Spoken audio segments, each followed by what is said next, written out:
So today's video is sponsored by, well, me. During this pandemic, it's been tough in the job market. I do not make money off this channel, so I have to work just like the majority of you. But it's been a struggle for me to search for a job, but I eventually did find one towards the end of last year. And I made a tweet which went kind of viral. A lot of people liked the organization with the spreadsheet. And if you're applying for jobs now and you need to organize your job search, head to my Etsy store and you'll be able to download the same spreadsheet. You'll be able to get automatic statistics on there. You'll have automatic highlighting and a lot of other features I've included to try and help you try and get a job. So the link will be in the description of this video.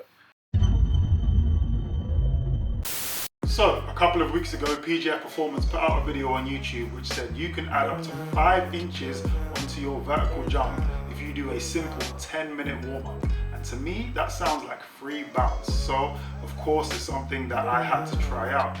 Now, when he did it, he experimented with some of the best dunkers in the world. So obviously these are elite athletes, especially elite jumpers.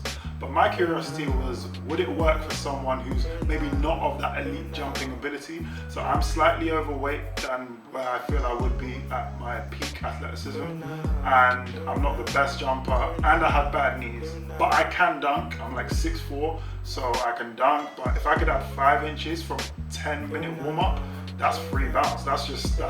It's a no-brainer that I have to do this warm-up. So I obviously headed to the courts and tested it out. However, in the video, he did say that anything that does actually raise your body temperature and warm up your muscles is likely to help you jump higher. So I also wanted to test out whether my warm-up, which I would normally do, helps me jump higher than his warm-up, or if his warm-up is the one that would help me jump higher.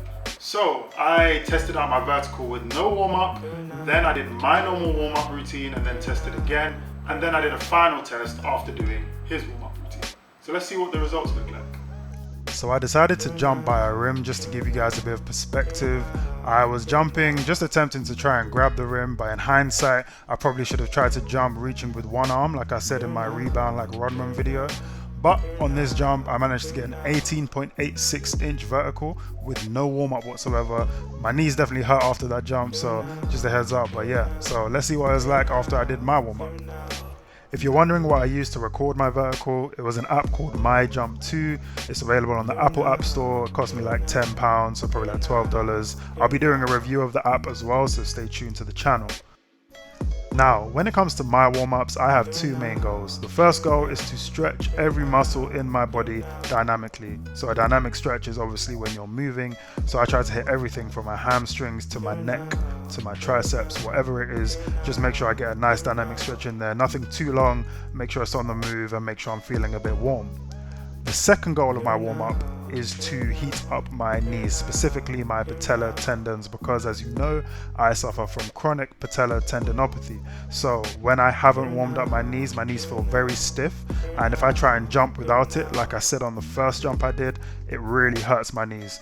But as soon as I've started to move them a little bit, get them a bit warmer, they essentially feel like a bit fluid. It's almost like you're lubricating it, and that essentially just helps me jump a bit higher. So those are my 2 main goals when I'm trying to warm up.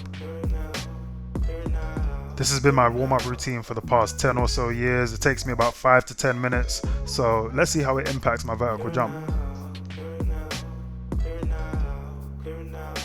Now this jump probably doesn't look that much different from the first one, but I actually grabbed the rim fully on this one, as opposed to the first one where I just touched it. And you can see in the results, I added an extra 2 inches, it's now 20.4 inches. So now let's see how PJF Performance's warm-up affects that result. And if you've done the vert code before, then you might recognize some of these exercises. One of the main differences between his warm-up and mine is that he focuses a lot on muscle activation and opening up the hips. Like here, we're doing a hip bridge march to activate the glutes. And this is something I did used to do back in like 2014-15 when the sports physicist first went on 10,000 hours, basically. That's when I started doing it. And it did help my bounce a lot. I stopped it because it was taking too long in the warm-up, but seeing as this is only a 10-minute warm-up, I might have to just get back into it.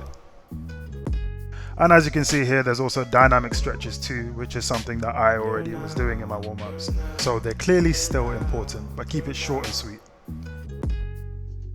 But there's also additional stuff here, like this is an elasticity exercise, which is obviously a key component of jumping. And as you can tell, he's not just limited it to jumping, he's actually making it a full body elasticity exercise. What I like about this warm-up is that it progressively overloads the jumping. So you do sub-maximal jumps and hops, then you get into skips, and then you get into 2-foot maximal jumps. So let's see how that affects my vertical jump test results. Now, if I'm being honest, I really didn't think I jumped any higher because I still grabbed the rim like I did on the other test. But when I went back to the app and checked, it said that my vertical was at 21.73, so I'd actually gained an inch and a bit. This was probably down to my technique because I was trying to grab the rim. It kind of limits me mentally. So for example, this one was after just doing my warm-up and I was able to hang on the rim. I probably would have got higher if I just reached with one hand, but hey, you live and you learn. At my peak, my vert was about 28 inches, so definitely time to get back in the lab. So as you can see, when I did my warm-up, I was able to add 2 inches onto my vertical from doing no warm-up. And then when I did PJF's warm-up, I actually added an extra inch and a bit onto it. So a total of a 3-inch gain from doing PJF's warm-up, and my warm-up only added 2 inches. So not quite 5 inches, but again, I'm slightly overweight, I have bad knees, so I probably could have got more, especially if I was testing with an actual Vertec as opposed to the My Jump 2 app, or if I had changed my jumping technique and actually tried to just reach maximally with one hand as opposed to just jumping to try and grab the rim. Anyway, that's it for today's video. Comment down below whether you tried the warm-up and you saw gains like I did. Otherwise, until next time, stay blessed.